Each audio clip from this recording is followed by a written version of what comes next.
Okay, just did my first service. It's May 31st, 2023. Got 599 miles on it. Old oil. Kawasaki filters. Part number. Filter O-ring number. Torque to spec, which is in the manual if you have one.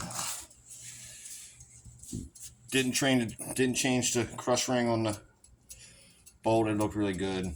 I do have them, but the torque spec, you don't even feel like you crush it at all, and it's aluminum. I bought a lifetime supply, so I probably won't need them for a while. Just the way I like to buy my stuff all at once.